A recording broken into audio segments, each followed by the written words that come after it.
Bueno, ya empezó la grabación. Buenas tardes a todos. Bienvenidos a esta charla. Hoy vamos a trabajar lo que es filosofía de las matemáticas con un buen amigo mío, Rodrigo. Él es matemático de aquí de Colombia y bueno, los dejo con él.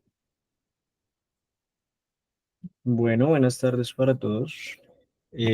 Para mí es un gusto realmente poder compartir este espacio, pues me siento muy honrado de que Jonathan me haya invitado a este espacio.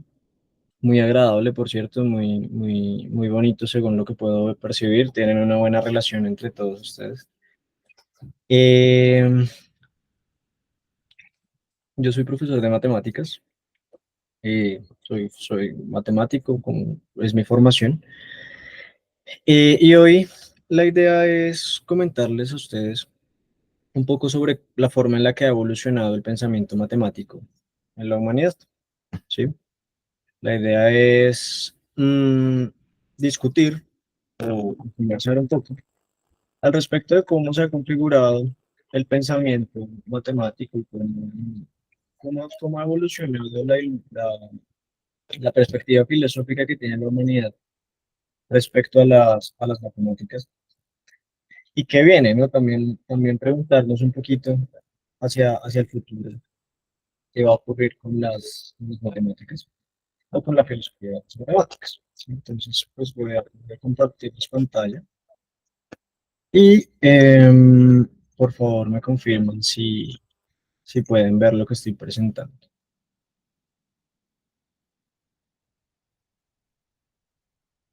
¿Sí? ¿Pueden Sí, verlo? perfecto. Vale, muchas gracias. Bien, entonces, bueno, ahí también dejo mi contacto por si alguno necesita o requiere escribirme o comunicarse conmigo por alguna cosa, pues bienvenido. Eh, Primeramente, voy a eh, mostrarles un poco el sumario. La idea es que pues vamos a empezar conversando sobre la prehistoria de las matemáticas, cómo inicia todo esto del pensamiento matemático, eh, de las distintas características que tuvo las matemáticas al principio. Posteriormente hablaremos de cómo pues, se desarrolló esta filosofía de las matemáticas en Grecia, cómo empezaron a evolucionar esas ideas en Arabia y luego posteriormente en Europa. Y ya finalmente nos adentraremos propiamente en lo que es la filosofía de las matemáticas modernas, que pues es lo que ya propiamente uno puede llamar filosofía, digamos, porque al principio eh, no se puede, digamos, denominar filosofía en tanto que no lo estaban pensando en esas líneas, en ese objetivo de pensar sobre las matemáticas, sino que se estaban usando como herramienta, ¿sí? Entonces, nuestra primera parte se va a concentrar en lo que eran las matemáticas en Mesopotamia, en Egipto, en Babilonia, donde originalmente se utilizaban las matemáticas como una herramienta. Nosotros eh, vemos eso también ahora mismo a nivel escolar con los chiquitos. Eh, Cuando uno empieza a contar, cuando uno empieza a querer medir cosas, am, cuando uno ya está haciendo como el ejercicio, pues, de manipular números y objetos matemáticos, está haciendo lo que hacían originalmente las civilizaciones antiguas, que era buscar usar las matemáticas. Para esto se diseñaron distintas formas de escritura, en particular la escritura cuneiforme, Y me parece importante resaltar que en esta etapa formativa o en esta etapa inicial de las matemáticas, em, ellos ya le atribuían características divinas y características espirituales y religiosas a las matemáticas. Eso va a ser algo que va a estar muy marcado dentro dentro de la filosofía de las matemáticas aún hoy. ¿Mm? También es importante ver que las matemáticas originalmente se escribían en un sistema que es diametralmente distinto al de ahora, que era el sistema sexagesimal, al menos en estas civilizaciones. Y es muy bonito ver que, independiente de todos los sistemas de numeración que se usaron, que pues tuvimos el sistema sexagesimal y muchos otros, eh, todas las conclusiones a las que se llegaron eran esencialmente las mismas. Nosotros en este momento estamos ubicados históricamente alrededor de hace 4000 años, eh, y pues ya en ese momento se hacían matemáticas complejas. Se sabe, por ejemplo, ciencia cierta, que los babilonios y los egipcios utilizaban geometría compleja, geometría como el teorema de Pitágoras y cosas de ese tipo, porque de otro modo no hubieran podido, pues, crecer tanto como crecieron como civilización, por lo menos en términos de arquitectura y en términos de sus procesos contables y todo lo demás. ¿Qué es lo que ocurre? En esta etapa, ellos nunca se habían preguntado por qué y para qué hacían eso. ¿Sí? Nunca habían tenido como el ejercicio filosófico o el ejercicio racional de pensar qué era lo que estaban haciendo y por qué. ¿Mm? Posteriormente, muchos, como sus mercedes seguramente saben, eh, muchos de estos filósofos griegos tienen formación en Egipto y en Babilonia, en particular en Egipto, y empiezan ellos a hacerse preguntas de, bueno, ok, estamos usando las matemáticas, sabemos para qué sirven, sabemos de qué manera se utilizan, pero ¿de qué forma estamos nosotros pensando en ellas? Es decir, por qué nosotros estamos haciendo matemáticas de ese modo? ¿Sí? Entonces, claro, la pregunta que surge es ¿de dónde se están obteniendo las conclusiones? ¿De dónde se están obteniendo las ideas? La primera persona que, que piensa en esto es Tales de Mileto. Tales de Mileto eh, es la primera persona que dice, bueno, pero esto nosotros podríamos hacer como una cadena de pensamientos, es decir, una cadena argumentativa. Es decir, esto ocurre, pasa esto otro, y luego pasa esto otro, y luego pasa esto otro. Eso ya cambia completamente la perspectiva o la estructura que tenían las matemáticas hasta ese momento, porque ya dejan de ser simplemente conocimientos sueltos, conocimientos desperdigados ahí de cualquier manera, y empiezan a constituirse en una estructura de pensamiento y en una forma de racionamiento, más que en una mera herramienta para hacer cálculos. Entonces es ahí donde uno puede decir que nace pues la matemática moderna y la concepción de filosofía de las matemáticas. Eso es supremamente importante y eso parte en dos la historia de la matemática, porque, claro, ya al tener una estructura de razonamiento y pretender probar las cosas, querer demostrar las cosas, saber de dónde vienen, por qué ocurren y de qué manera se construyen, pues le da a uno un poder gigante, porque ya puede organizar muchísimo mejor el crecimiento de estas ideas. Entonces, claro, eso se constituye en una escuela de pensamiento, que es la escuela de filosofía griega, las matemáticas griegas, pero ellos, afortunada o desafortunadamente, como depende de cómo quiera verlo uno, em, ellos empiezan a darle como unas características esotéricas a las matemáticas. Concretamente, Platón, desde su filosofía, Dice que las matemáticas existen en un universo ideal, que son un universo perfecto, que son toda una visión del conocimiento que está muy por encima de lo que uno puede percibir realmente. Entonces elevan las matemáticas y la geometría al nivel de casi que de una comunicación con los entes divinos, ¿no? Aquí en esta diapositiva pongo yo los sólidos platónicos, que son el dodecaedro, el cosaedro, el tetaedro, el octaedro y el hexaedro, comúnmente conocido como cubo, a los que la filosofía platónica les atribuyó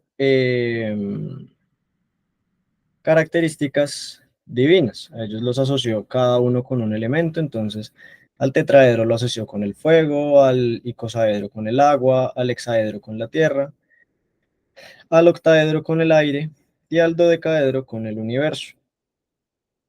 Entonces ya ellos empiezan a tener este tipo de estructura de pensamiento y de imaginarse la relación de las matemáticas con lo divino.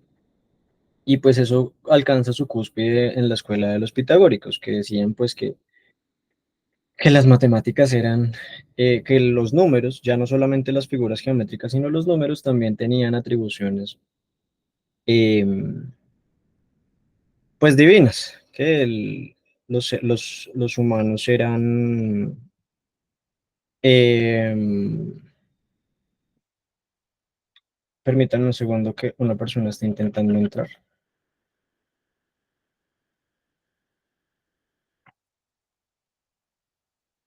Em, ellos, claro, entonces él dice, se le atribuyen las características de no, lo masculino es el número 2, lo femenino es el número 3, perdón, ellos decían que lo masculino era el número 3, que lo femenino era el número 2, y que a partir de ahí se construían la materia, la suma, la resta de esos números, pues daban constituciones a lo divino y a lo terreno. Entonces, claro, pues ellos en ese momento únicamente conocían las matemáticas de los números enteros, es decir, los números que uno pues utiliza para contar y las relaciones aritméticas entre ellos, entonces la suma, la resta, la división, pero pues no se habían percatado de que podían ocurrir desastres o lo que para ellos fue una tragedia, como la aparición de los números irracionales y todo lo demás. Entonces, en este momento de la historia, pues se tiene un trabajo filosófico esotérico de las matemáticas, a pesar de que pues había una estructura lógica muy robusta detrás.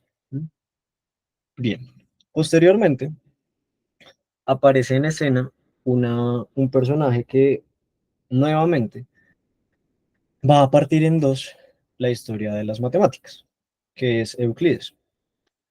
De Euclides, lamentablemente no se sabe mucho de su vida y de sus aventuras. Y parece ser que él como matemático realmente, pues no,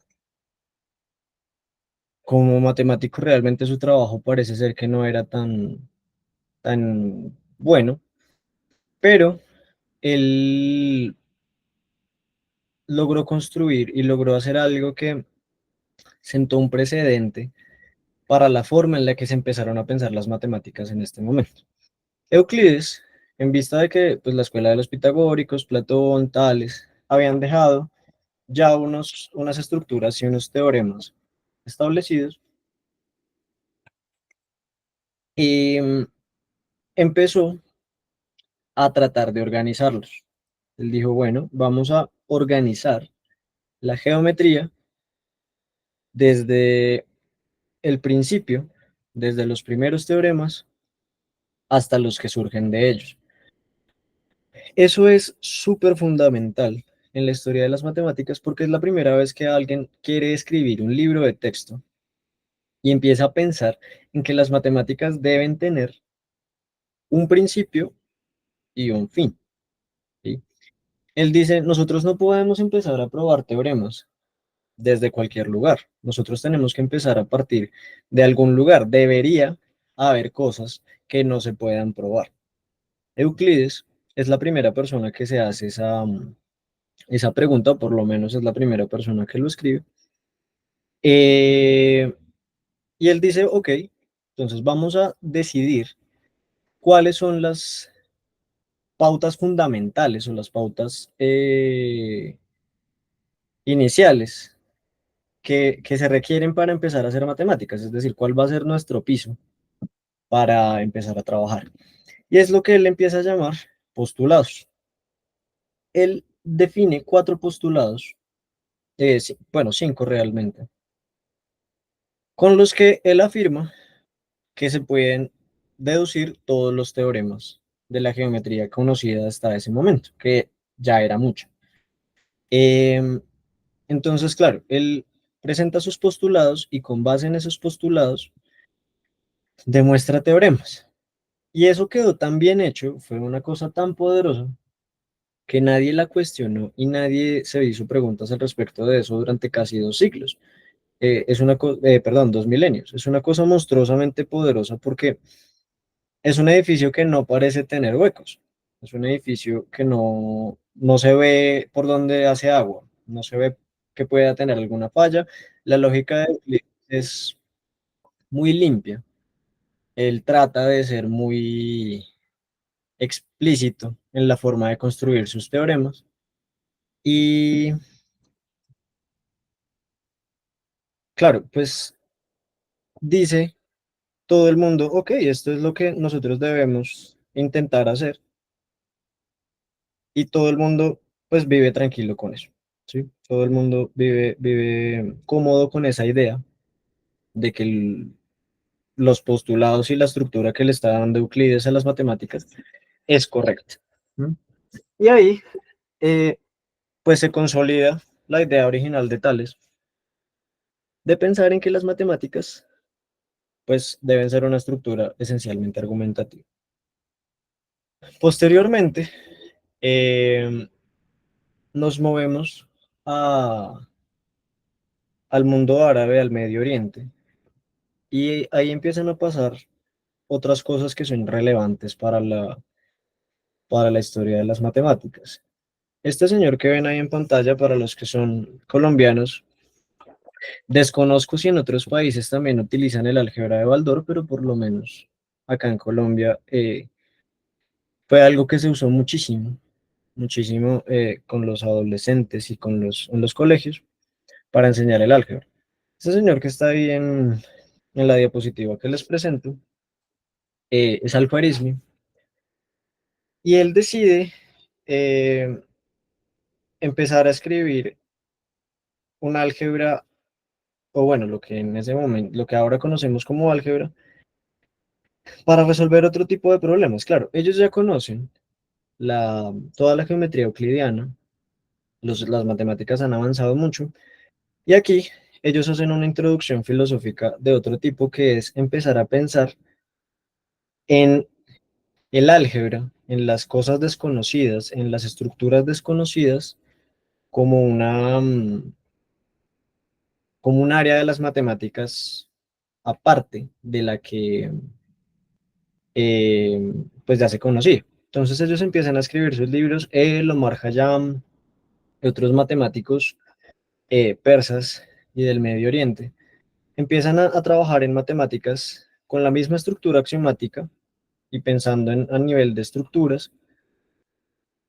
Y pues claro, es maravilloso porque el álgebra tiene muchísimo poder. Y es aquí, en este momento de la historia, donde ya se empieza de algún modo a globalizar la forma de escribir matemáticas, la forma de hacer notación matemática, de escribir los objetos matemáticos, los números, la notación, los símbolos en general. Es aquí donde empiezan a tomar forma esas cosas. Se consolidarán posteriormente en Europa, pero es aquí donde ellos empiezan a hacerse ese tipo de preguntas. El álgebra de Markhayam y de Al-Khwarizmi y de ellos en general, es un álgebra que aunque uno pensara lo contrario, es muy, muy, muy poderosa. Ellos ya trabajan con ecuaciones algebraicas bastante complejas de segundo grado, de tercer grado. Utilizan material muy, muy, muy, muy robusto. Y es a través del Medio Oriente que se introduce todo este conocimiento en Europa. Entonces, en Europa, claro, ya empieza a pasar, ya Europa recibe una estructura axiomática de parte de Euclides y una simbología, una notación establecida previamente en el mundo árabe. Y eso junto es lo que permite que durante el Renacimiento personajes como René Descartes y Fermat puedan hacer la introducción de uno de las herramientas más poderosas que conoce la humanidad en la actualidad, que es la geometría analítica. Descartes dice, bueno, ¿qué tal si nosotros le ponemos coordenadas a, a la geometría? ¿Qué tal si en lugar de trabajar únicamente con regla y compás como hacían los griegos, nosotros trabajamos estas cosas sobre un plano cartesiano? ¿Y qué pasa si nosotros asociamos a cada objeto geométrico una ecuación algebraica, un objeto algebraico?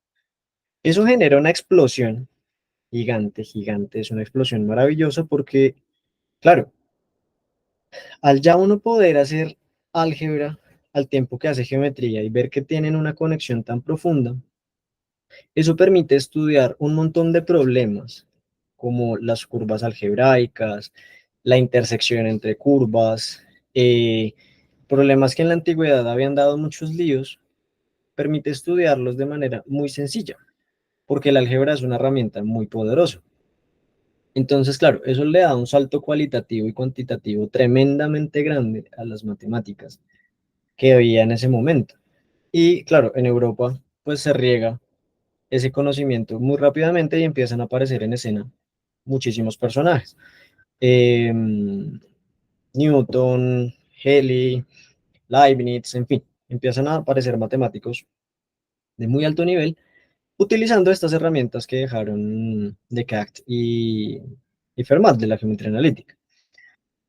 Justamente utilizando eso, eh, pues Newton y Leibniz, aunque se estaban haciendo preguntas distintas, tenían problemas muy similares. Ellos querían pensar realmente, bueno, Newton quería pensar en áreas bajo curvas, en particular describiendo la trayectoria de los planetas y viendo el comportamiento de magnitudes físicas, movimiento en particular, y Newton estudiando series de potencias y series de sumatorias, ese tipo de cosas. Ellos se dieron cuenta de que la falla o lo que estaba faltando en las matemáticas hasta ese momento era la idea de continuidad, ¿sí? La falla o el hueco que había era que no se estaban pensando las cosas en términos continuos, sino en magnitudes concretas. Y eso, pues, era nocivo porque no les permitía a ellos como calcular lo que hoy nosotros, por ejemplo, conocemos como límite, o lo que hoy nosotros conocemos como derivada, pues no se puede manipular si uno no conoce conceptos de continuidad, ¿sí? Si uno no piensa en magnitudes infinitamente pequeñas o infinitamente grandes, pues no hay manera de pensar en ello. Entonces ellos empiezan a hacerse ese tipo de preguntas y pues logran esa piedra angular de las matemáticas que es el cálculo infinitesimal. Y claro, el cálculo es súper robusto.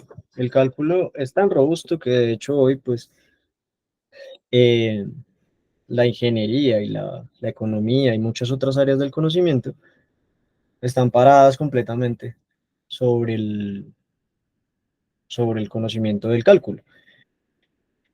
Y pues ellos lo dejan en una etapa, digamos que más o menos bien hecha, más o menos bien trabajada y bien estructurada. Y al igual que ocurrió con la obra de Euclides, pasaron varios siglos hasta que alguien se hiciera preguntas sobre la naturaleza de esos objetos. El mundo podía vivir tranquilo con el hecho de que, pues sí, tenemos funciones, tenemos derivadas, tenemos integrales, podemos hacer cosas con ellas y ya está. El concepto de diferenciación, la velocidad es una derivada del movimiento, bueno, todas estas cosas la gente vivía tranquila con ese conocimiento y pues parecía genial. Entonces, claro, em, pasan 2 siglos y ya los matemáticos de la época empiezan a notar que hay baches, que hay problemas.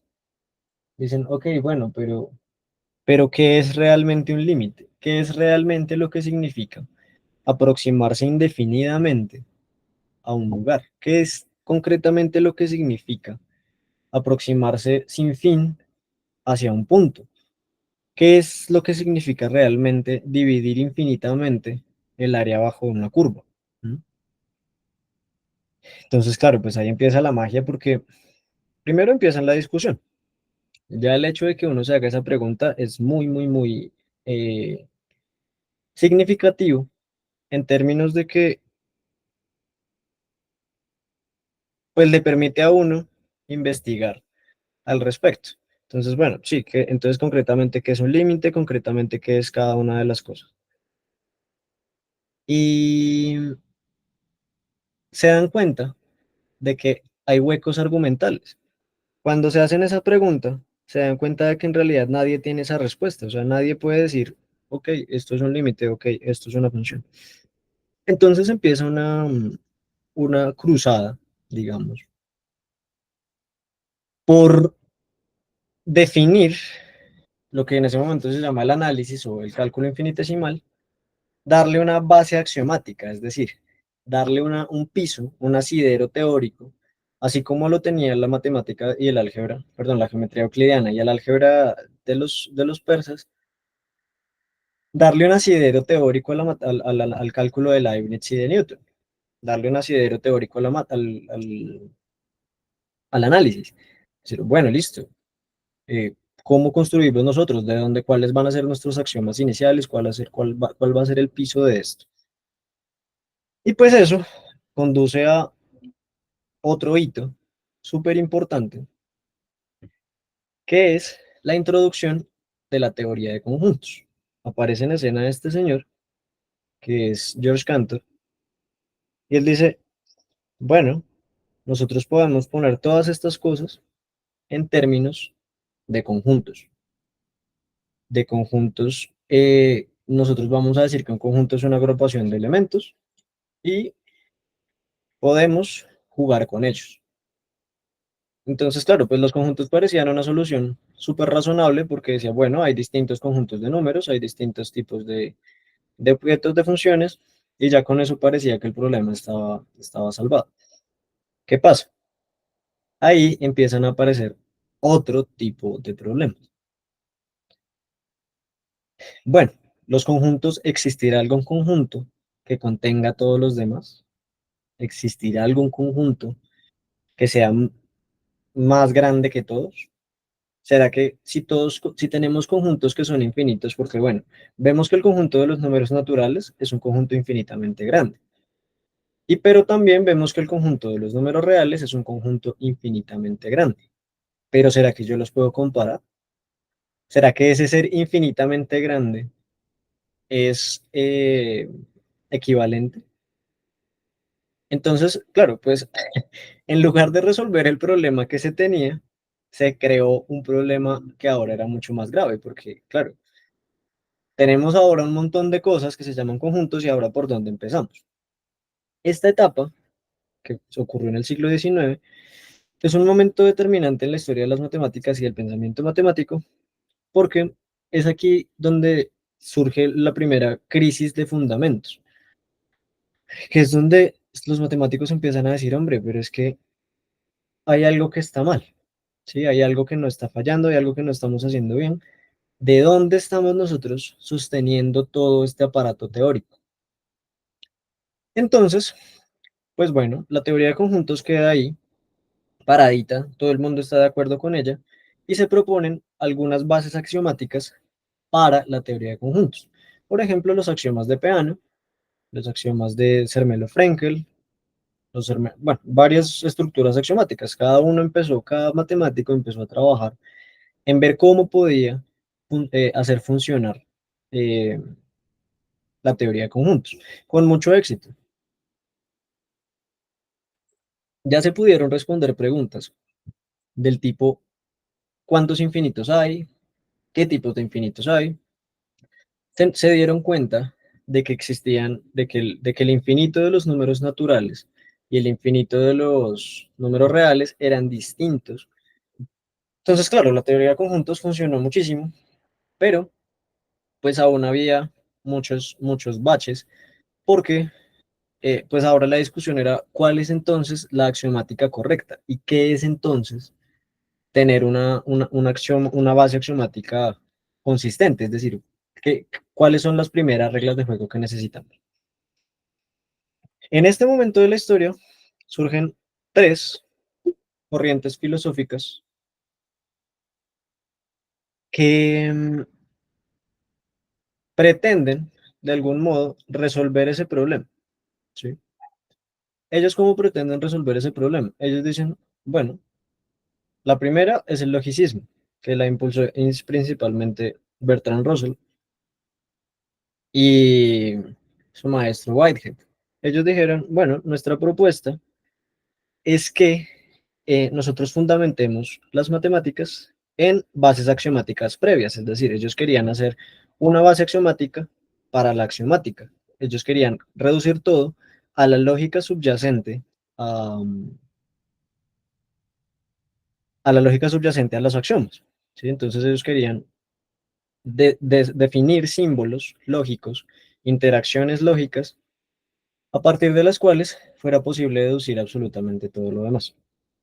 Ellos se dieron cuenta de que se estaban metiendo en un lío muy grande, porque ellos desarrollaron la teoría de clases, la teoría de tipos, para trabajar sobre la teoría de conjuntos, pero en algún punto la teoría de tipos llegó al mismo lugar. Hay un tipo más grande que todos, hay un tipo eh, que no esté todo, que no esté dentro de todos los demás. Bueno, entonces, claro, y aparte se hacía demasiado engorroso pretender definir absolutamente todo. Y ellos se dieron cuenta, pues, de que su obra no tuvo muy buena acogida justamente porque era muy engorroso de trabajar. Y por otra parte, surgieron los formalistas. Los formalistas, encabezados principalmente por David Hilbert, decían, bueno, pero es que así las cosas, viendo lo que estamos viendo y haciendo lo que estamos haciendo, pues las matemáticas deberían poder reducirse a un juego de interacciones entre ciertos tipos de objetos. Es decir, nosotros ya sabemos qué objetos estamos trabajando. Todo debería poder reducirse a cómo relaciono yo un punto con una línea, cómo relaciono yo una línea con un polígono, cómo relaciono yo un objeto matemático con otro, y ya está. Eso debería ser suficiente para demostrar todas las matemáticas. De hecho, ellos fueron tan allá que pensaron que absolutamente todos los problemas en matemáticas podían resolverse a través de ese razonamiento. Simplemente bastaba con ver cómo se comportaban los objetos matemáticos y cómo se manipulaban en relación con los demás. Claro, eso parecía súper bonito, pero resulta que no era posible porque uno siempre trata o siempre llega a algún lugar en donde ya no puede demostrar más cosas, que es algo como, que es lo que le pasa a uno cuando un niño muy pequeño le pregunta de forma recurrente, ¿por qué? ¿Por qué? ¿Por qué? ¿Por qué? ¿Por qué? ¿Por qué? Pues claro, las primeras líneas argumentales salen de manera más o menos natural o más o menos sencilla, eh, pero ya las siguientes se hacen muy difíciles y llega un punto en el que sencillamente es imposible. Y finalmente, otros que eh, pues propusieron una salida a todo este lío fueron los intuicionistas, y ellos fueron los más ecuánimes en decir, bueno, puede pasar que nosotros no tengamos el poder de resolverlo absolutamente todo. ¿Qué pasaría si nosotros empezáramos a jugar con axiomas, quitar y poner axiomas a conveniencia y ver qué ocurre? Si nosotros nos damos cuenta, no siempre es posible demostrar absolutamente todo. Y eso pues, claro, eso es cierto. Posteriormente se va a saber gracias a ese señor que está ahí en pantalla. Pero eso da luz para empezar a pensar en quitarse camisas de fuerza.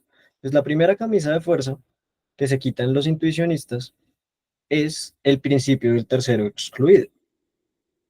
Ellos dicen, bueno, pero es que si una premisa no es verdadera, eso no implica que sea falsa. Y si una premisa no es falsa, eso tampoco implica que sea verdadera. O sea que nosotros podemos quitarnos de encima esa camisa de fuerza del tercero excluido y ver qué ocurre, ver si se pueden hacer matemáticas ahí adentro. Y resulta que sí, cuando uno hace cosas indecidibles, hay matemáticas. Y no solamente matemáticas, sino muchísimas matemáticas. Es un argumento increíblemente poderoso, es un hecho aritmético y es un hecho, perdón, es un hecho matemático supremamente poderoso que quitando y poniendo algunos axiomas, uno puede construir matemáticas de distintas maneras. Entonces, bueno, este debate era muy álgido, hasta que aparece en escena este señor. Este señor se llama Kurt Gödel, y él demuestra dos teoremas que se conocen hoy día como teoremas de incompletitud. Y él dice, mire, esta discusión nosotros la podemos resolver de manera muy sencilla si nosotros sabemos cómo se comportan los sistemas axiomáticos.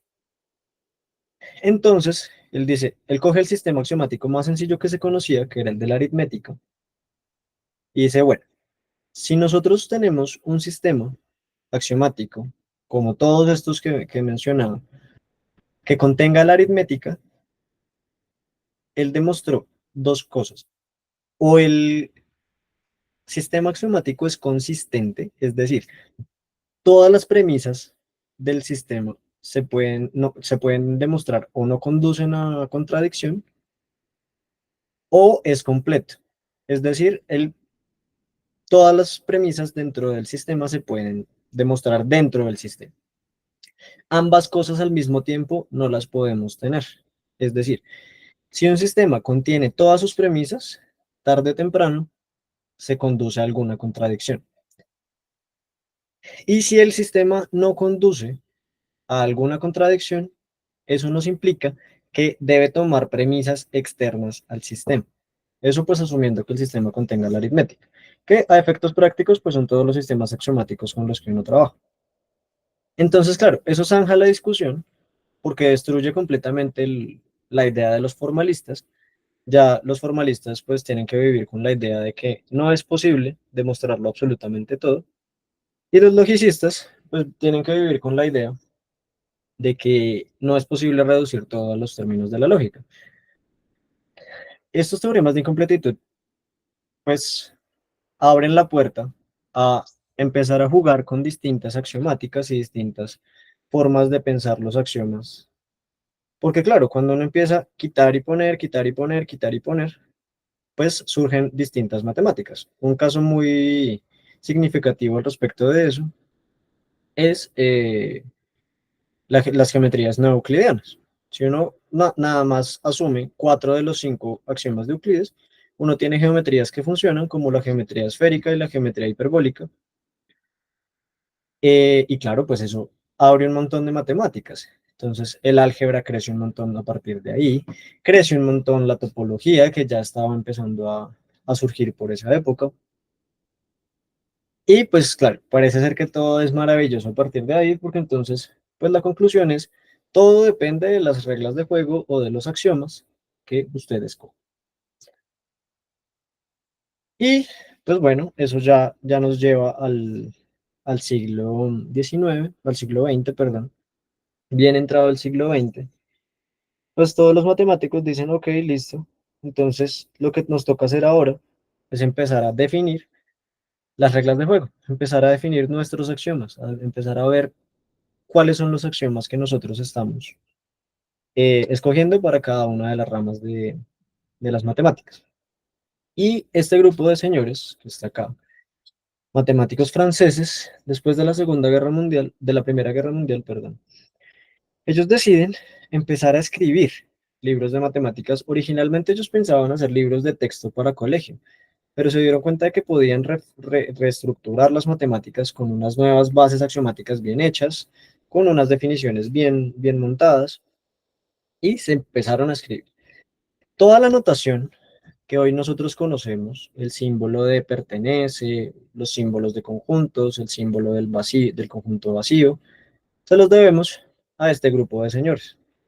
Ellos tuvieron una influencia inmensa en el desarrollo del pensamiento matemático moderno, porque estos libros de Bourbaki se convirtieron pues en la nueva Biblia de las matemáticas. ¿Por qué? Porque ellos hicieron con todo este trabajo de estos señores que mencioné previamente, hicieron todo el trabajo de axiomatización de la topología, del análisis, de la álgebra y todo lo demás. Y ya en términos de lo que conocemos como matemáticas modernas, con los teoremas bien enunciados, la notación estandarizada. Y pues eso es ese es el estado de las cosas actual. Ese es el estado en el que están las matemáticas en este momento, con toda la influencia de Bourbaki. Claro, el intuicionismo permitió que ahora haya muchos tipos de matemáticas, la cantidad de áreas de las matemáticas es infinitamente grande, pero ya todos sabemos que las matemáticas que nosotros hacemos van a depender única y exclusivamente de las reglas de juego que establezcamos desde el principio.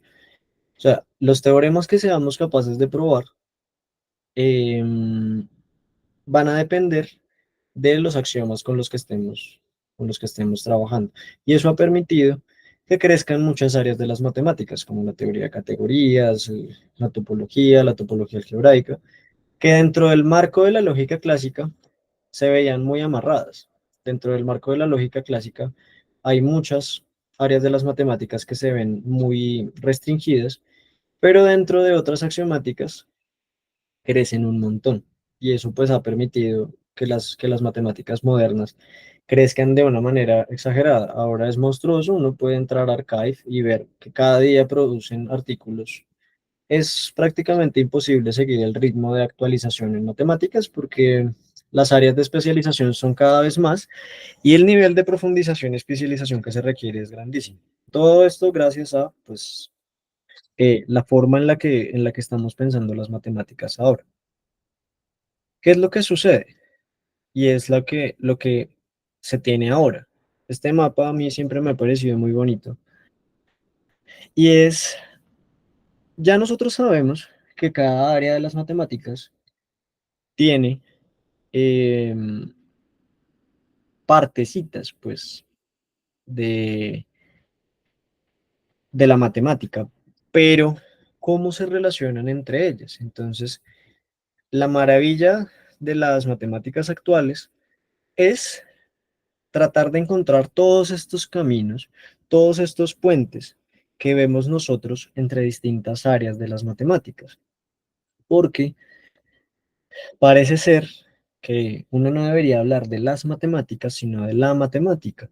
Todas las áreas de las matemáticas parecen estar profundamente conectadas a través de hilos que desafortunadamente, o más bien afortunadamente, no conocemos bien del todo, pero podemos estudiar y podemos percibir, qué es lo que estamos haciendo ahora. Ahora mismo, y, por ejemplo, uno de los booms del siglo pasado fue el matrimonio muy fructífero entre la geometría algebraica y la teoría de números.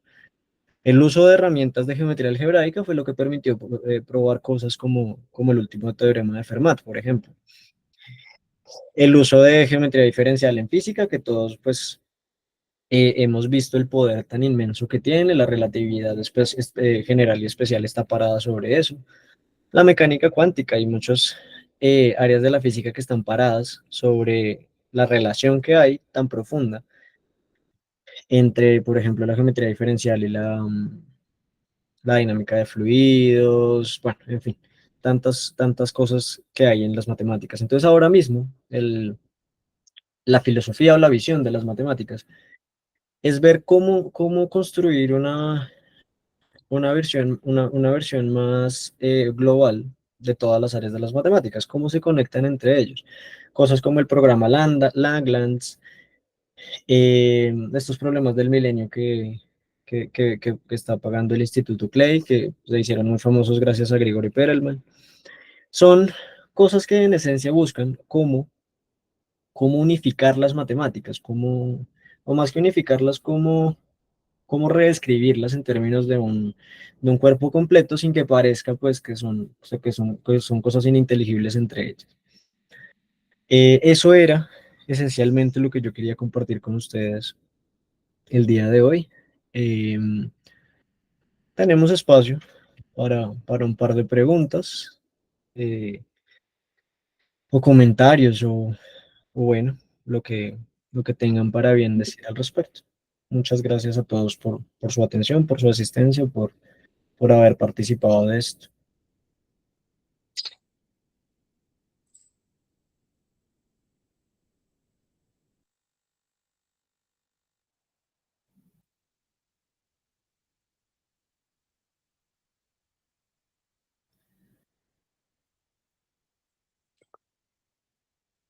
Hola Rodrigo, ¿me escuchas?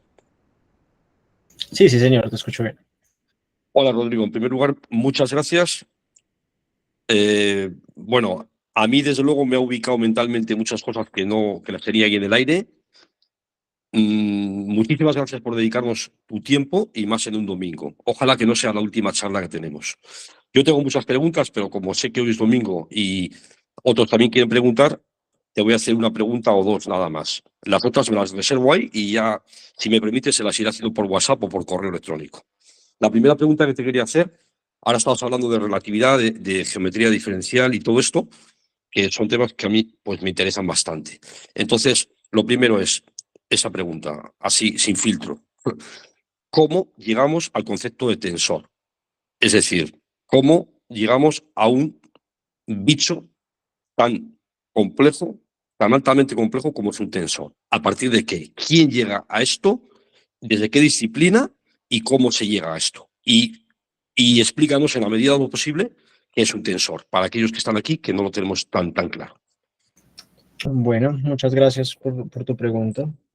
Bien, históricamente, y esa pregunta me parece muy bonita, concretamente porque es de mis áreas favoritas de las matemáticas, el álgebra lineal, y como consejo personal, si quieren aprender algo en matemáticas bien aprendido, aprendan álgebra lineal, que es realmente el esqueleto de todas las matemáticas. El producto de tensor es una generalización de relaciones entre vectores. Uno puede decir que un vector es una magnitud dirigida, ¿sí? Y cuando uno define los vectores, uno define ciertas relaciones entre ellos, como el producto punto o el producto cruz. ¿Qué pasa? Esas operaciones funcionan de manera muy restringida. Por ejemplo, el producto cruz funciona únicamente en R3.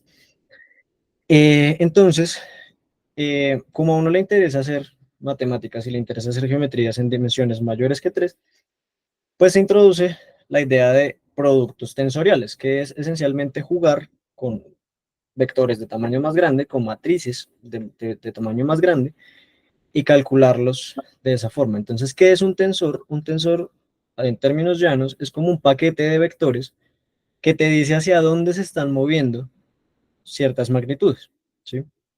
Eso es como una matricita, uno la ve como una matriz. Y cuando uno opera con esa matriz sobre ciertas magnitudes, le permite a uno identificar o estudiar cómo se transforman en términos de movimiento, de curvatura y todo esto. ¿Cómo se llega históricamente a esto? Pues Hamilton y Cayley son los que introducen el concepto de cuaterniones, de vectores.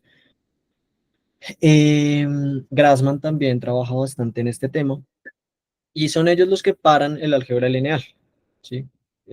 Hamilton, Cayley, Grassmann, que son los que empiezan, los que definen cómo se deberían operar los vectores en el espacio. Entonces surge el producto tensorial, la multiplicación de vectores, el producto cruz, todo lo demás. Es con base en esto, es con base en el álgebra lineal.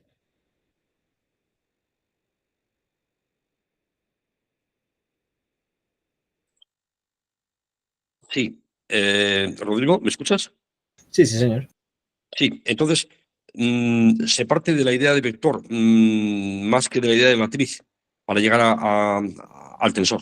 Sí, exactamente. Lo que pasa es que la matriz en realidad es únicamente una forma de verlo, pero en realidad una matriz es un arreglo de vectores. O sea, una matriz en esencia lo que es un arreglo de vectores.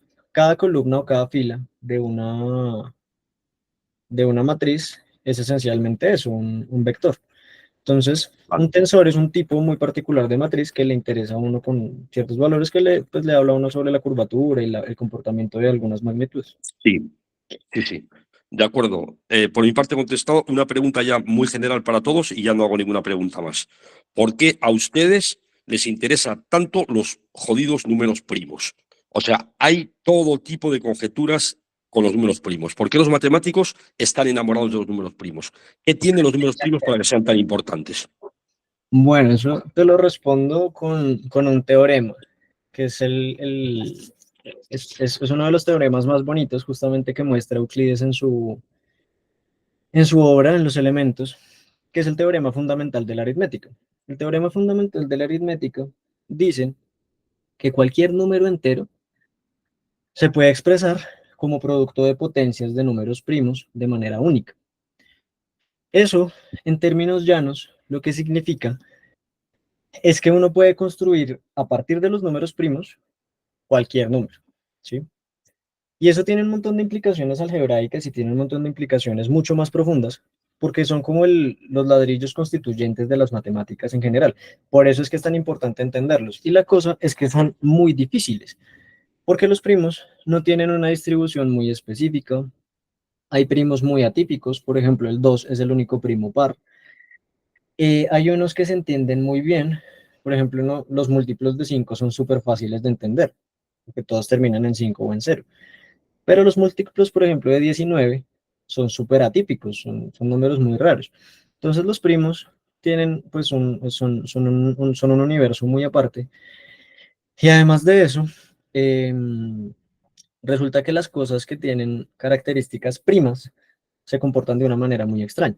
Cuando uno está trabajando, por ejemplo, en aritmética modular, a uno le surgen cosas que estructuralmente se comportan igualito que los reales, pero em, tienen una cantidad finita de elementos, que es lo que uno llama un cuerpo o un campo. Y eso solamente ocurre cuando la cantidad de elementos de ese campo es un número primo. Entonces es fantástico porque los números primos tienen un montón de información detrás y son súper difíciles de entender. Entonces, pues a eso principalmente se debe el hecho de que nosotros estemos obsesionados con ello. En particular, yo que estoy interesado en la teoría algebraica de números, soy bastante fanático de los números primos. Son mágicos. Sí, son espectaculares.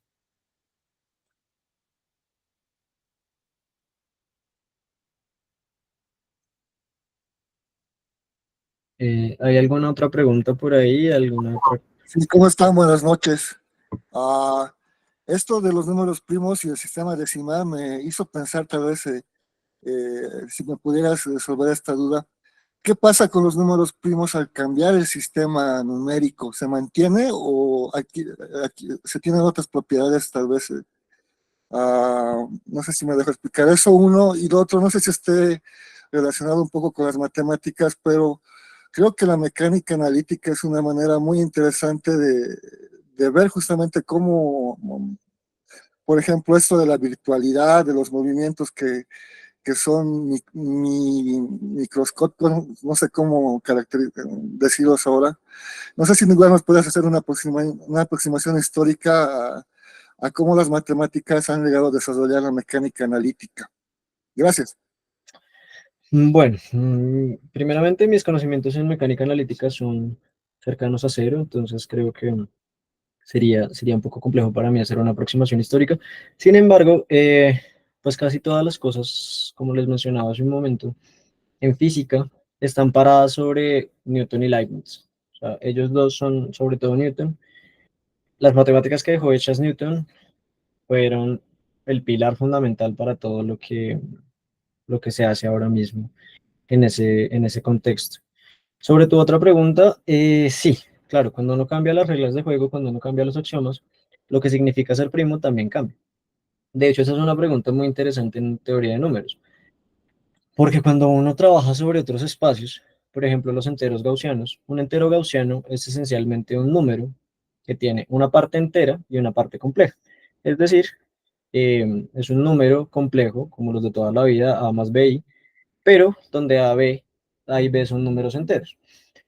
Resulta que los primos usuales, o muchos de los primos usuales, de los primos de los enteros, dejan de ser primos en los enteros gaussianos. Y así en distintos espacios, ¿sí? Por ejemplo, uno coge algunas extensiones de Galois y uno se da cuenta de que ahí sí puede factorizar algunos tipos de números, ahí sí puede descomponer algunos tipos de números. Entonces, sí, claro, el hecho de cambiar las reglas de juego implica también cambiar lo que se entiende por ser número primo. De hecho, en algunos lugares ya la noción de ser primo ni siquiera tiene sentido. Si uno se para ya sobre los racionales, pues ya la noción de primo sencillamente no existe porque eh, pues ser primo depende de ser divisible de por algo. O sea, un número es primo si no es divisible por nadie distinto de sí mismo o de uno. Entonces, pues en los racionales todos son divisibles con todos, porque uno siempre puede dividir, siempre le va a dar algún número decimal. Entonces, pues ahí la noción de primalidad no tiene ningún sentido. Entonces, sí, si cambiar las reglas de juego cambia la estructura de los números primos. Y una pregunta muy interesante es justamente ver cómo son los primos en determinados espacios o en determinados lugares.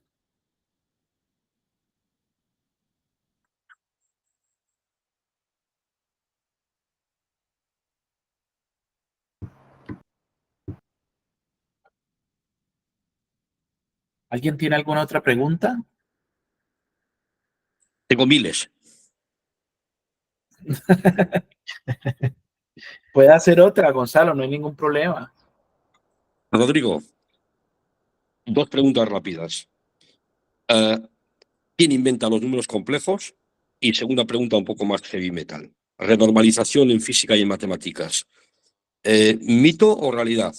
Eh, Hola, ¿Qué hay en la renormalización de bueno? ¿Qué hay de malo? memorización dices, Renormalización. renormalización. ¿A qué te refieres con eso, perdón? Bueno, supongo en física cuando se renormalizan funciones para eliminar infinitos y todo esto. Es que Ah, igual es ya. un tema léxico porque los españoles tenemos un léxico en matemáticas también que puede variar un poco con respecto a ustedes, ¿no? O sea, hay palabras así, no sé cómo lo llaman ustedes a renormalizar. No, no, sí es eso. Bueno, respecto a la primera pregunta, es ¿Quién inventa esto de importante. los complejos? Bueno, lo de los números complejos, Hamilton. Hamilton, de hecho, la historia de cómo Hamilton llega a los números complejos es muy bonita porque él estaba parado junto a un puente. Él llevaba mucho tiempo pensando. Eh, bueno, en realidad esa es la historia de los cuaterniones. Ya los números complejos estaban inventados, pero pues Hamilton introduce la noción de número complejo. ¿Qué es lo que pasa? Y cómo operarlos sobre todo. ¿Qué es lo que pasa? Los números complejos estaban en el aire desde mucho antes, desde Vieta, desde eh, los primeros intentos de álgebra en Persia, incluso en Arabia.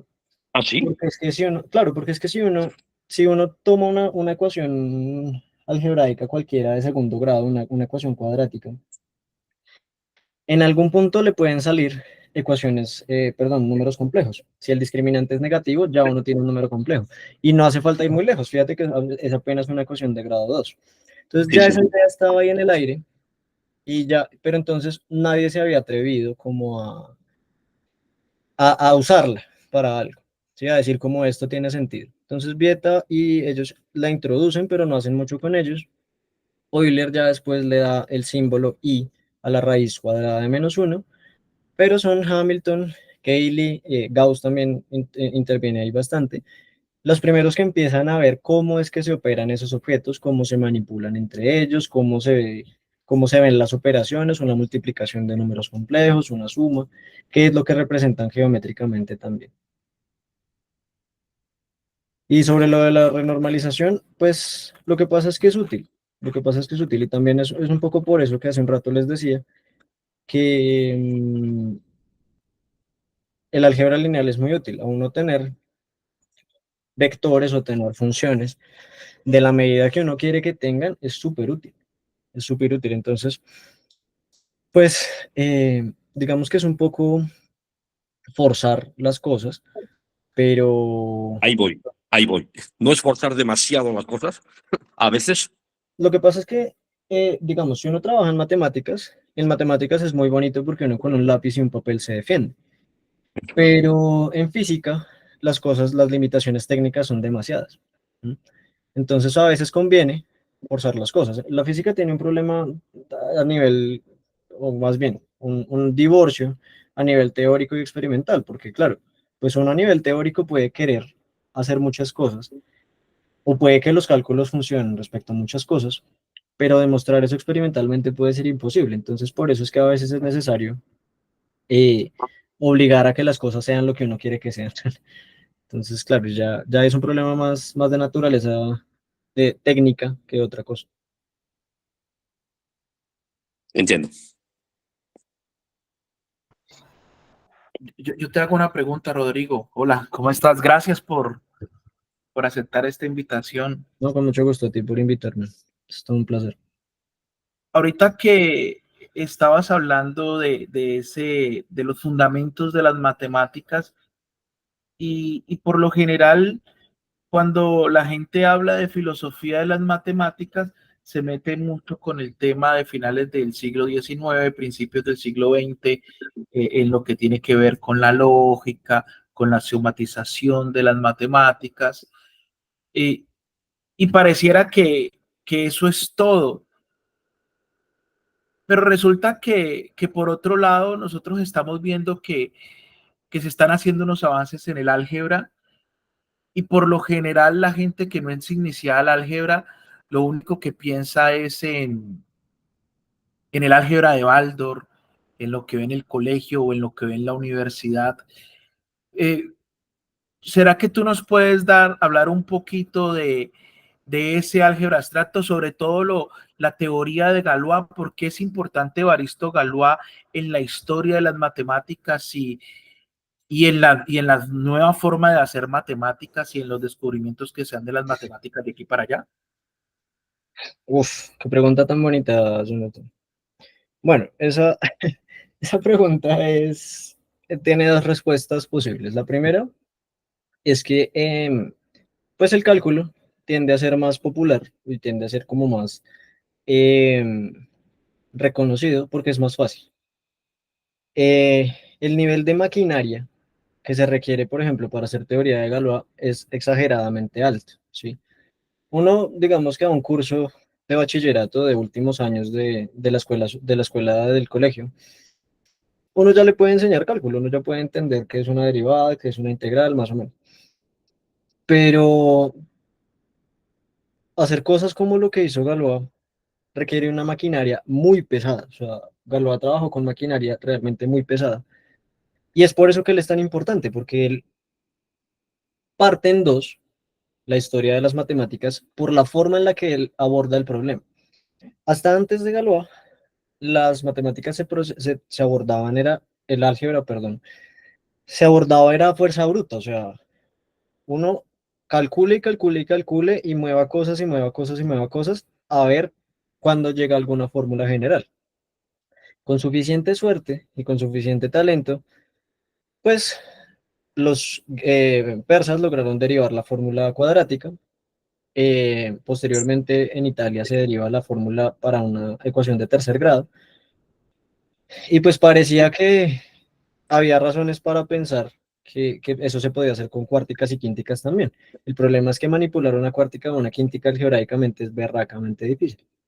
Entonces, ¿qué hace Galois? Él dice, no, pero pues es que a nosotros nos toca es cambiar la forma de ver el problema. Nosotros estamos abordando mal el problema. Nosotros podemos reducir todo esto a ver cómo se comportan los grupos de simetrías de algunas extensiones de los racionales. Nada más esa frase, grupos de simetrías de extensiones de los racionales, eso ya tiene una cantidad de información ridículamente grande, porque ya uno está hablando de una estructura algebraica que es un grupo, está hablando de una simetría, está hablando de una extensión de un cuerpo, sea lo que sea que eso signifique. Entonces, pues claro, enseñar eso a nivel escolar, pues es completamente imposible, eso atropella toda lógica. Entonces es también por eso que en el álgebra se mantiene como un poquito más aislada, porque es mucho más complicada que el cálculo.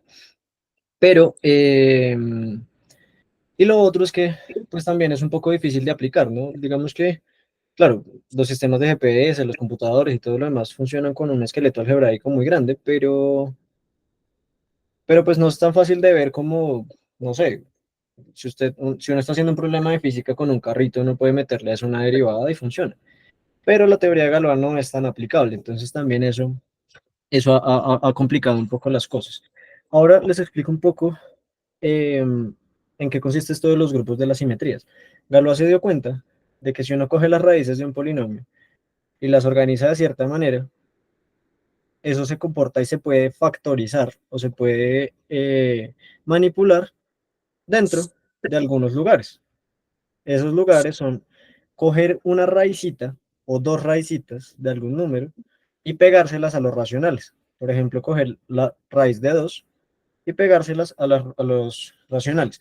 Un poco la idea de la construcción de los complejos, que uno coge la raíz cuadrada de -1 y se la pega a los reales y ya con eso se armó otro campo. Entonces Galois lo que piensa es en estructuras de ese tipo, en extensiones de los racionales, que es lo que él demuestra y el teorema fundamental de la teoría de Galois que nos dice que toda extensión tiene subextensiones que dependen de los subgrupos de un grupo muy específico, que es el grupo de automorfismos de esa extensión. Claro, eso es una maravilla porque ya uno no tiene que ponerse a factorizar a mano, sino que uno simplemente caracteriza los grupos y hay gente que ya se ha dedicado toda su vida a estudiar teoría de grupos, los ha caracterizado y lo ha hecho muy bien, entonces ya uno sabe. Por ejemplo, esta cosa es una extensión de grado 4, entonces es el grupo cuarto de Klein o es el grupo 4 de simetrías y ya acabé y uno es soluble y el otro no y ya no tengo nada más de qué preocupar. Y ahí no toca calcular nada y por esa vía fue que él se dio cuenta de que de las quínticas hacia arriba ni siquiera tenía sentido preguntarse por una fórmula general porque no iba a ocurrir jamás. Entonces, la importancia que tiene Galois es que él cambia completamente la perspectiva de ver el problema. Él dice, yo no me voy a poner a calcular estas cosas a mano porque no acabo nunca, tengo que pensar el problema de otro modo. Entonces él cambia el chip completamente. Tan así que por eso fue que no le entendieron la primera vez que él propuso lo que propuso. Y aún hoy la teoría de Galois está muy viva. Hay muchas cosas por resolver en teoría de Galois, pero pues obviamente requiere mucha más maquinaria que, por ejemplo, explicar una función continua. Y sin embargo, Rodrigo, qué forma tan absurda de morir tan joven, Galois, ¿verdad? Sí, sí, claro. Con duelo. Pues es que él era una persona curiosa, él era una persona distinta y él pues tenía su personalidad. Yo creo que uno tiene que tener una personalidad muy, muy, muy ruda para ver el mundo como lo veía él. Y pues eso le acarreó problemas y pues lamentablemente murió. Bruno tiene la mano levantada. ¿Hacer una pregunta? Ah, sí, sí, y Rubén. Hola Rodrigo, ¿se me oye? Sí, señor, te escuchamos. Bien, muchas gracias. Disfruté mucho de tu exposición. Mi pregunta iba referida, digamos, a la última parte de la exposición relacionada con qué es lo que viene ahora o qué es en lo que se indaga hoy en día con respecto, digamos, a la filosofía de las matemáticas. Y tú mencionabas que una de las cosas que se busca es la unificación de las distintas áreas de las matemáticas. Y bueno, quería preguntarte, eh, digamos, esta unificación, ¿cómo se busca? De alguna manera lo que se intenta es encontrar axiomas de los cuales se puedan, digamos, comunes a todas estas áreas de las matemáticas, o sería otra manera, digamos, por la cual se busca esta unificación. Qué bonita pregunta, Bruno, te agradezco mucho. Sí, una de las vías es eso, buscar axiomas comunes, pero el mecanismo más usual es ver cómo se pueden utilizar herramientas de un área de las matemáticas en otra área de las matemáticas. Pongo un ejemplo muy concreto, lo que les mencionaba de la geometría analítica. Si uno coge una lineecita, una curva algebraica, y la dibuja y trata de estudiarla puramente con geometría, es muy difícil, solo con regla y compás es muy difícil. Y por eso fue que los antiguos no pudieron hacer nada con ellas. ¿Dónde entra la unificación? Cuando Descartes y otros dicen, metámosle álgebra a esto. Entonces ellos ya no estudian la geometría como un objeto geométrico, sino como un objeto algebraico y ¡prum! Ocurre la explosión.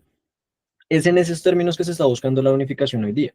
Entonces, por ejemplo, la gente que está trabajando en ecuaciones diferenciales utiliza métodos de geometría algebraica, la gente que trabaja en geometría diferencial utiliza métodos de estadística o teoría ergódica, en fin, es como una interacción de herramientas, como esto me puede servir, esto me puede servir, que también es un poco lo que le mencionaba ahorita tratando de Galois, es cambiar la forma de ver las cosas. Si uno estudia los grandes matemáticos de este ciclo y del anterior, se da cuenta de que lo más importante que ellos hicieron fue cambiar la perspectiva y la forma de ver las cosas. O sea, usaron herramientas novedosas. Por ejemplo, ahorita el último boom de las matemáticas, que fue la prueba del último teorema de Fermat, eh, eso terminó probándose con herramientas que parecían insospechadas. O sea, esto es un problema en teoría de números y terminan probándolo con teoría de Galois y formas modulares. Entonces, pues claro, uno mira ambas cosas por separadas y dice, aquí estas dos cosas no tienen absolutamente nada que ver. Pero si uno mira a nivel muy profundo, están intrínsecamente conectadas y no solamente conectadas, sino que dependen la una de la otra. Entonces es en esos términos que se busca la unificación, en ver cómo podemos probar cosas con algunas herramientas o cómo podemos conectar las herramientas que se han usado en matemáticas en distintos contextos. Ok, muchas gracias. A ti. Rubén, ¿tenías alguna pregunta? ¿Aló? Bueno, me presento, estoy a punto de graduarme matemático puro en la Universidad de Cartagena. Le voy a felicitar por toda su exposición. Y lo que le quería preguntar tenía que ver más con la filosofía de la matemática. Por ejemplo, preguntarle acerca de lo que son de otras corrientes que fueron posteriores a esa propiamente dicha de la fundamentación de la matemática, como pueden ser la defendida por Lakatos y en general lo que se conoce en algunas partes como el cuasiempirismo. Entonces esa sería una de las preguntas. Bueno, ¿qué pasa? Y eso sí es una posición muy personal mía. Eh, yo evito hablar de filosofía de las matemáticas que no ha sido hecha por matemáticos. ¿Por qué? Porque, y si me permiten la expresión, la mayoría son habladores de mierda. Y eso me parece a mí muy conflictivo. Porque, claro, para hacer filosofía de un objeto, el que sea, uno debe entenderlo muy bien. Y ha pasado en los últimos 2 siglos que la filosofía de las ciencias se ha empezado a hacer por personas que no tienen mucha idea de ciencias, que es un poco lo que pasa con estos personajes que tú mencionas. Todos los personajes que yo mencioné a lo largo de la exposición eran matemáticos y digamos que estaban teniendo una discusión sobre una ciencia viva que estaban manipulando. Pero cuando uno quiere hablar de un objeto que no entiende muy bien, pues se hace un poco bolas porque finalmente no puede decir mucho, es como si uno lo está viendo desde afuera. De algún modo es como si uno estuviera hablando de una persona que no conoce. Entonces, yo procuro evitar como, pues citarlos o reproducirlos, porque no, pues no siento como la consistencia de sus afirmaciones. De hecho, procuro tampoco leerlos mucho porque no me agrada, es una posición, pues, por supuesto, muy personal, pero es más asociada a eso, o sea, siento que esas corrientes no solo de la filosofía de las matemáticas, sino de las ciencias en general, se han visto muy, muy, muy perjudicadas por el hecho de que las personas que las hacen no trabajan directamente con los objetos de los que están hablando, y eso pues lo hace difícil, porque los están viendo desde afuera, y es algo que, no sé, perjudica, siento yo. Entonces creo que por eso no los menciono, y realmente incluso desconozco mucho de lo que hacen, porque no me agrada tanto. Pues insisto, es una posición completamente personal, pero es más bien por eso que los evito. Aló. Eh, pues acerca de Lakatos, yo pues estoy buscando acá si él había sido, tenía un grado en matemáticas, y aquí dice que sí, o sea, él estudió en una universidad de Hungría, la Universidad de Debrecen, y dice que lo que estudió ahí tenía que ver matemáticas, físicas y filosofía. No sabría de pronto ser más concluyente. No, estoy apenas viendo fuentes de la Wikipedia, pero los conocimientos que él tenía de matemática resulta que sí eran, o sea, no era un outsider, no era una persona que estaba hablando de matemática desde afuera. Y pues no sabría qué más de pronto decir, pero matemático sí tenía formación como matemático. Bueno, ahí también hay que ver a qué profundidad, ¿no? Porque pues sí, uno puede tener, pues digamos, ser matemático de hecho, pero hay que ver a qué profundidad. Y si tú te fijas, él de hecho nunca publicó absolutamente nada en matemáticas, o sea, la mayor parte de su vida fue, eh, pues, filósofo, más que otra cosa. Entonces, y de hecho, pues él en su obra. Sí, claro, no, es que en filosofía es muy relevante, pero no, y como les decía, esto es una posición, lo que dije hace un momento es una posición muy personal.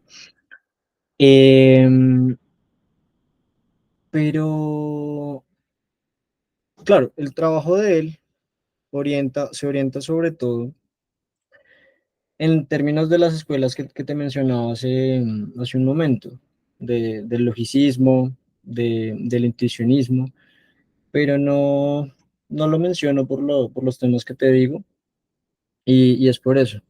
Es principalmente por eso, insisto, es una posición personal, pero no me agrada mucho la obra de él en particular.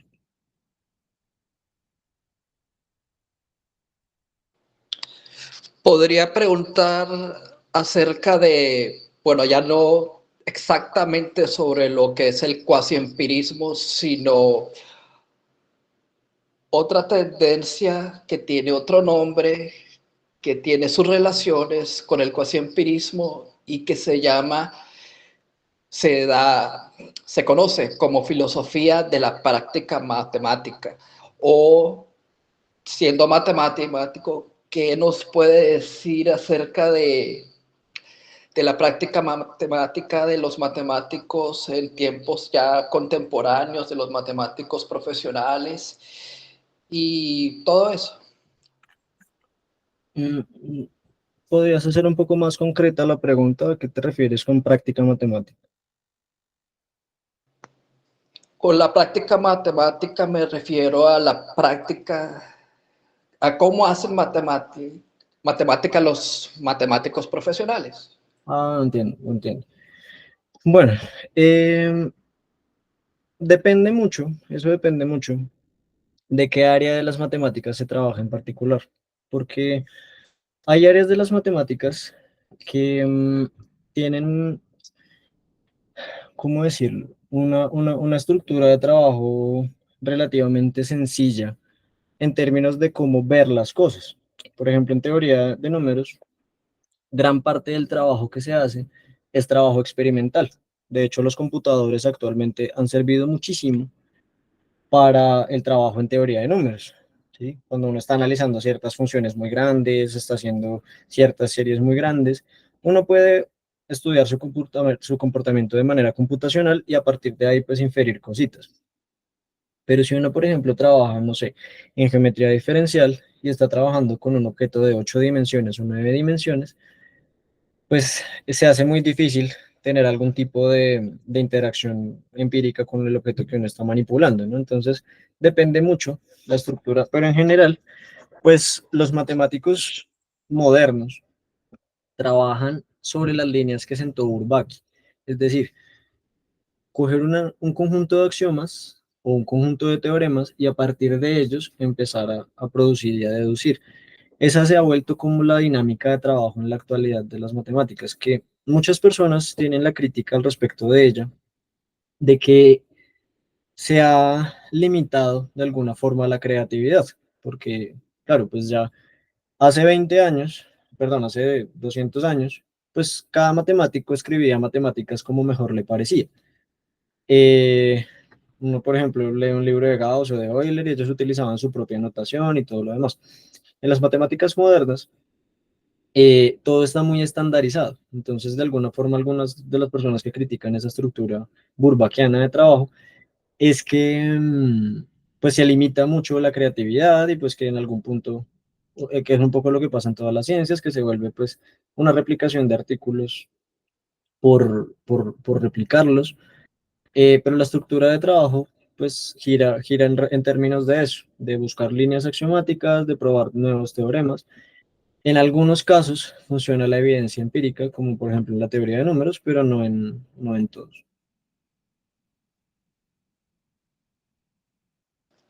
Bueno, muchas gracias. Fabiana tiene la mano levantada. Bueno, buenas noches. Primero quiero agradecer por el espacio a Rodrigo y a Jonathan, que fue el que me invitó. Yo quería como hacer una preguntita con respecto a los vectores. ¿Me podría indicar qué diferencia y qué semejanza existe entonces en el vector analizado desde las matemáticas y visto desde la física? Y si de pronto existe un punto en el que se puedan como como que sí, interceptar ambos conceptos. Gracias. Bueno, gracias por tu pregunta, Fabiana. Bueno, no, el concepto es el mismo, es el mismo. Lo que pasa es que en física, pues uno al vector le asocia a un objeto, es decir, un vector es un objeto que se está moviendo en física. En matemáticas es sencillamente una coordenada que tiene un punto de inicio y un punto final, pero sí son esencialmente el mismo concepto. En matemáticas se trabaja de una manera más general. Uno trabaja con vectores en muchas dimensiones o en distintas estructuras, pero en esencia la idea es la misma que en física, que es una magnitud orientada.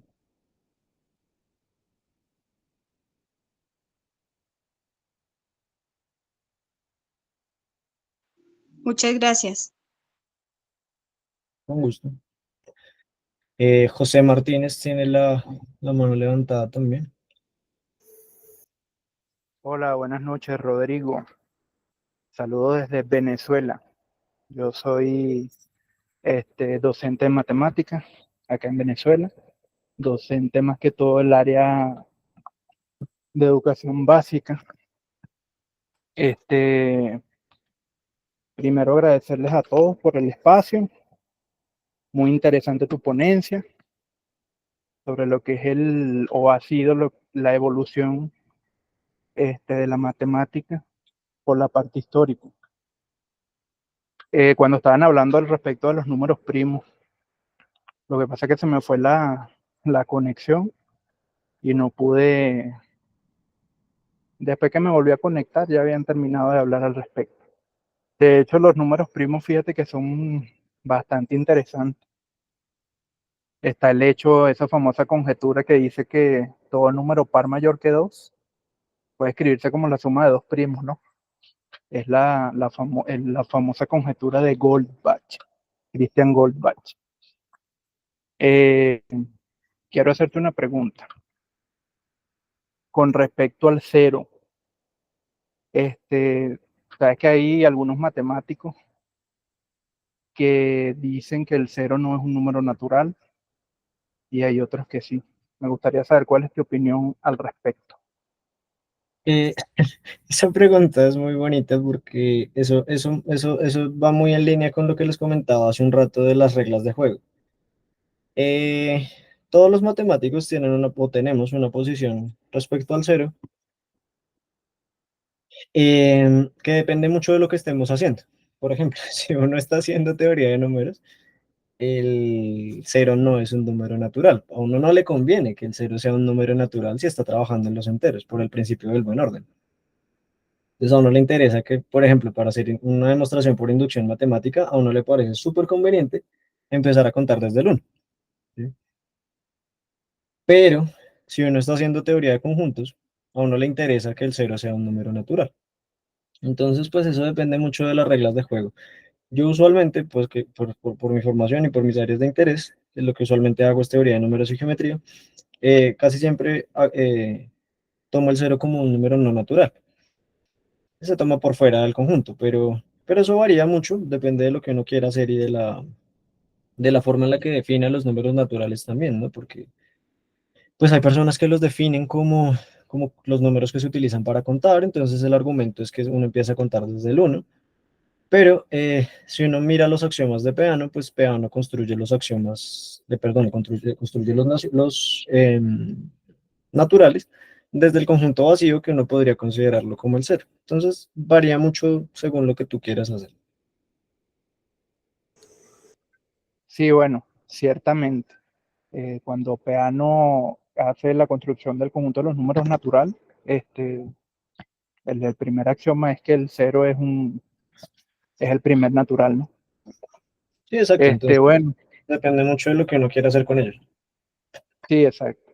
Por ejemplo, fíjate, el conjunto vacío, que realmente pareciera que denotara ausencia de algo, ¿no?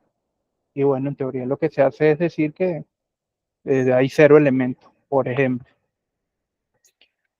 Sí, exacto. Es una cosa muy curiosa porque las personas dicen que no se utiliza para contar, pero pues sí, uno sí utiliza el cero para contar. ¿Que utiliza otras cosas? Pues sí, obvio, y uno empieza normalmente desde el uno, pero pues obviamente, insisto, eso depende muchísimo de lo que uno quiera hacer con el conjunto. Y es genial, es una de las cosas chéveres porque que tienen las matemáticas como las entendemos ahora mismo a partir de sistemas axiomáticos, que uno establece las reglas de juego que le parecen convenientes. Por ejemplo, hay muchos matemáticos que se niegan a utilizar el axioma de elección. Dicen que no está chévere utilizar el axioma de elección. Bueno, está bien. Hay sistemas axiomáticos que no usan el axioma de elección y chévere. Entonces, eso varía mucho, realmente dependiendo de lo que uno quiera hacer. Y es una de las cosas bonitas que tienen las matemáticas, que tiene cada vez menos camisas de fuerza. Sí, claro. Bueno, para finalizar acá, quiero recomendar, ya que has estado hablando un poco de la matemática, ¿no? De manera explícita y tocando varios campos, como lo es, por ejemplo, el cálculo, teoría de números, etcétera. Algunos libros que yo en su momento leí, que de hecho cuando estabas hablando mucho de los números primos, etcétera, viajaba recordando un poco cuando era estudiante de matemática. Por ejemplo, algunos libros como son El tío Petros y la conjetura de Goldbach. No sé si alguno lo habrá leído. El enigma de Fermat. Bueno, el libro de El hombre que calculaba, que yo creo que todos lo hemos leído en su momento. Aunque mayormente son fantasías, ¿no? Pero bueno, la argumentación matemática que trabajan allí son bastante para pensar. Y bueno, nada, Rodrigo, muchísimas gracias por tu ponencia y bueno, feliz noche. Gracias a ti, José. José Luis, te escuchamos.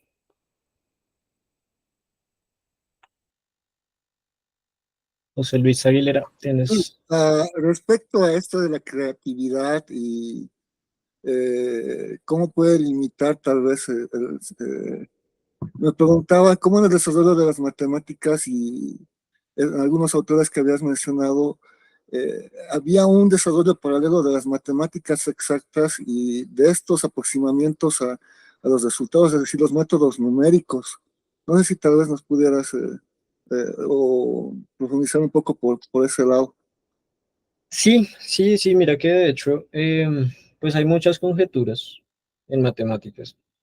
Por ejemplo, la más famosa creería yo que es la hipótesis de Riemann, que experimentalmente todo el mundo sabe que son ciertas. Es decir, si uno mete esa función en un programa computacional, los ceros están en el sitio en el que tienen que estar. Es decir, o bueno, más bien en el sitio en el que uno espera que estén. O sea, experimentalmente hay muchas conjeturas. Lo mismo pasaba con el teorema de Fermat. Si uno coge a la n más b a la n igual a algún c a la n, pues eso uno nunca consigue ternas de números que hagan eso si n es mayor que 3. Nunca, nunca, nunca. Entonces, a nivel experimental, se sabe mucho de muchas conjeturas. Pero eso pues no se constituye en una prueba matemática porque no hay argumentación detrás. Entonces, para la comunidad matemática, el hecho de que alguien diga, bueno, sí, tengo 10 millones de dígitos de esta función y funcionan, pues no se constituye en una prueba a nivel conceptual, porque no hay una argumentación detrás, no hay como un asidero teórico paralelo a eso. Pero por otra parte, estos problemas, estas experimentaciones han servido también para observar patrones y para observar regularidades que previamente no se habían visto. Y eso también es muy útil, es muy bonito porque los computadores tienen la facilidad de calcular cosas que uno ni siquiera en sus mejores sueños podría calcular. Entonces, claro, cuando uno le pide a un computador que calcule una infinidad de cosas, uno puede empezar a notar ciertas regularidades y sí han servido para, para probar teoremas robustos. Sé de cosas en estadística y sé de cosas en teoría de números que han sido abordadas experimentalmente y han permitido que se observen las regularidades que son. Hay un problema muy famoso es el problema de los cuatro colores, es un problema en teoría de grafos, que dice que un mapa no se puede colorear de cuatro colores distintos sin que queden colores contiguos pegados. Em, y eso, la primera prueba, entre comillas, de eso fue computacional, pero ese mamotreto computacional que se hizo fue lo que permitió que después se refinara el argumento y que después ya se vieran cuáles eran las regularidades y cuáles eran los patrones que había ahí detrás y se percibiera pues que había un teorema ahí detrás.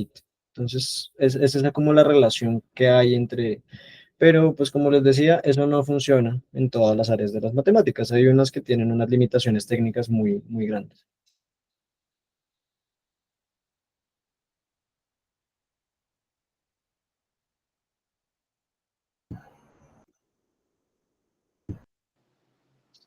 Rubén. Aló. Yo quería preguntar acerca de pronto de qué estás trabajando en matemática cuando hablas de que tienes intereses en teoría de números y en geometría. O sea, el trabajo involucra las dos al mismo tiempo. Es algo que sea tanto teoría de números y geometría. Sí, sí, señor, sí, señor. A mí lo que me interesa en particular es la teoría algebraica de números. En teoría algebraica de números se utilizan herramientas de geometría algebraica, como curvas elípticas semiestables. Ahora mismo, pues, está muy de moda el lenguaje de los esquemas. En particular, lo que me interesa a mí es estudiar unos objetos matemáticos que son los anillos de enteros de ciertas extensiones, ¿sí? Y sus características, sus características, cómo se descomponen los primos allí, eso es una rama de las matemáticas que se llama teoría de campos de clases o class field theory en inglés. El class field theory es, digamos, una de las cosas más bonitas que tienen las matemáticas actualmente y pues se está trabajándose mayormente con herramientas de geometría algebraica, es decir, con el lenguaje de los esquemas que introdujo Grothendieck en los 50. Eso es lo que me interesa a mí hacer en este momento, eso es lo que le estoy dedicando como tiempo ahora mismo. ¿De alguna manera has podido llegar a ver trabajos en teoría de números que se vinculen con geometría, pero geometría tipo espacios móduli? Sí, claro, claro, de hecho, es una de las cosas que más se hacen porque los espacios de módulo y los invariantes de las curvas están muy, muy, muy asociados a, a las características de los conjuntos de números primos. Lo que pasa es que a uno le interesa, cuando uno está haciendo teoría de números, ya no le interesa trabajar las curvas en espacios generales, sino en espacios en los que les mencionaba hace un momento de los campos primos. A uno le interesa ubicar esas curvas en campos primos, que son las ecuaciones de las curvas ubicadas en esos campos primos. De hecho, con esas herramientas fue que Andrew Wiles logró probar el último teorema de Fermat, con formas modulares y con otras herramientas de geometría muy, muy, muy robustas. Él realmente lo que prueba es un teorema que hoy día se llama teorema de modularidad, que afirma que ciertas curvas, que son las curvas elípticas semiestables, no pueden hacer ciertas cosas que no deben hacer. O sea, se comportan como, y mejor dicho, el hecho de que se comporten de esa forma implica que no existen ecuaciones de esa forma en ninguna parte. Pero sí, la relación con la Tal, geometría es muy profunda. tal vez eso sean cosas distintas. Una cosa sería espacios móduli y otra, pues, todo esto de las formas modulares. Por supuesto, sí, no, no, por Entonces, supuesto que son objetos distintos, pero lo que voy es que uno sí está estudiando invariantes de curvas, uno sí está estudiando familias de curvas. Eh, Todo esto, o sea, toda la estructura de la prueba y todo lo que se hace en teoría de números ahora mismo, está muy asociado a preguntas sobre invariantes de curvas y familias de curvas en espacios. Lo que pasa es que si uno hace únicamente geometría, pues le interesa el espacio de móduli general, un espacio de móduli sobre los complejos o cosas de ese tipo. En teoría de números, a uno le interesa aterrizarlo a ciertos contextos particulares, pero sí, sí, sí, sí, están muy asociados realmente. Y es fantástico, de hecho, pues creo que la teoría de números no sería lo que es hoy si no fuera por las herramientas de la geometría. bueno, por último, ¿con quién tengo que hablar para poder seguir haciendo cosas de esas que tienen que ver con la teoría de números y con geometría? De pronto, no tanto en ese mismo estilo del cual tú me hablas, con curvas elípticas, pero sí que vinculen, sí que tiendan un puente entre geometría y teoría de números. No entiendo muy bien la pregunta. ¿A qué te refieres con...? Bueno, tú estás en el área. Yo te pregunto con quién tengo que hablar, qué me puedes recomendar. Bueno, pues las personas que yo sé que saben más del tema acá, por lo menos de teoría de números acá en Bogotá, en Colombia, aunque uno de ellos no está acá, son Guillermo Mantilla y Jorge Plazas, ambos acá bogotanos. Saben mucho de teoría de números, pero mucho es muchísimo. Eh, yo hace mucho no hablo con ellos, con el profesor Guillermo no hablo hace rato, sé que no está en Bogotá. Y el profe Jorge Plazas trabaja en la Javeriana. Ellos son como las personas que yo sé que saben más de teoría de números acá en Colombia. Debe haber más seguramente, porque es un área que se mueve mucho, pero por lo menos que yo los conozca personalmente, a ellos dos.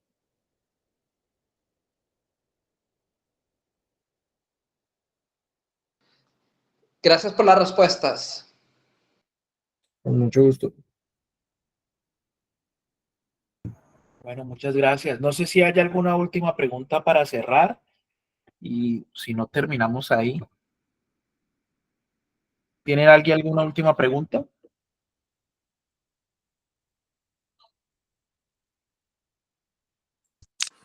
Ya, dale, Sí. no me quiero quedar ahí.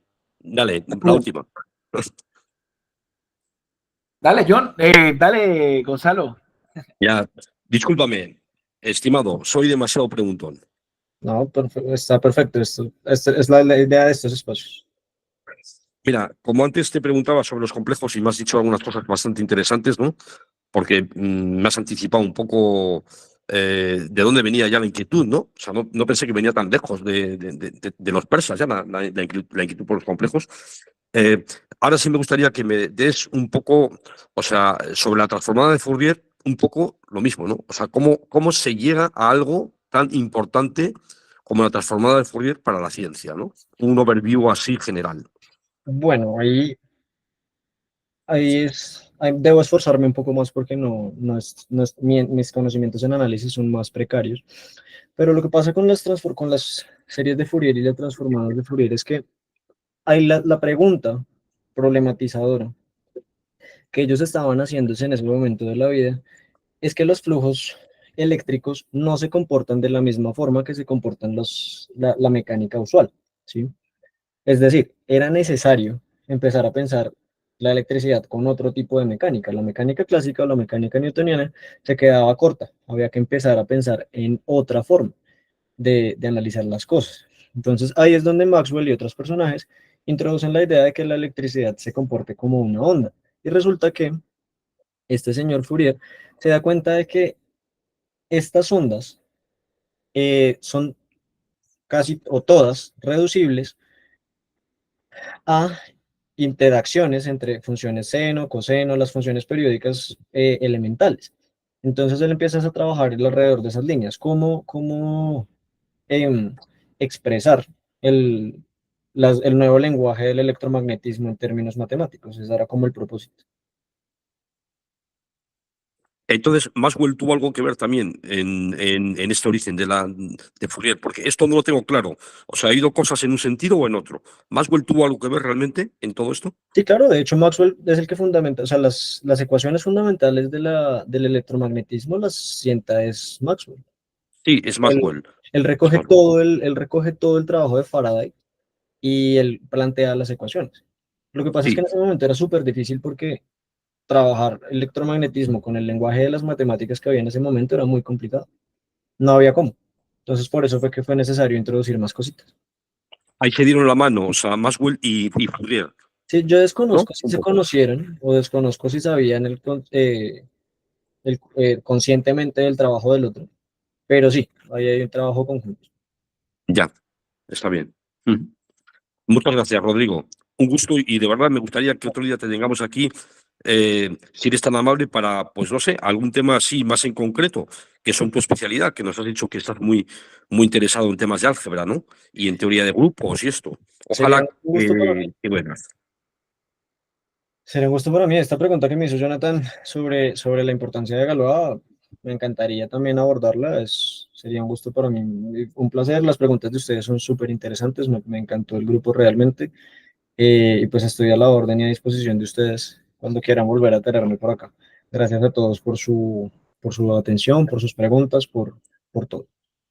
Un abrazo, estimado. Muchas gracias por todo. Muchas gracias, Rodrigo. Dejo nuevamente aquí mi correo electrónico por si alguno desea comunicarse conmigo a través del correo, pues a través de Jonathan puede compartir mi número de WhatsApp también sin ningún inconveniente. Pero pues por el correo es más organizado para poder enviar cositas. Sin embargo, pues el espacio está abierto para el que lo requiere. Muchas gracias nuevamente. Gracias, Rodrigo. Gracias a todos los que pudieron asistir y nos vemos en la próxima. Espero que estén muy bien. Muchas gracias nuevamente. Son ustedes muy amables, son un grupo fantástico. Espero que nos veamos en una próxima ocasión. Gracias.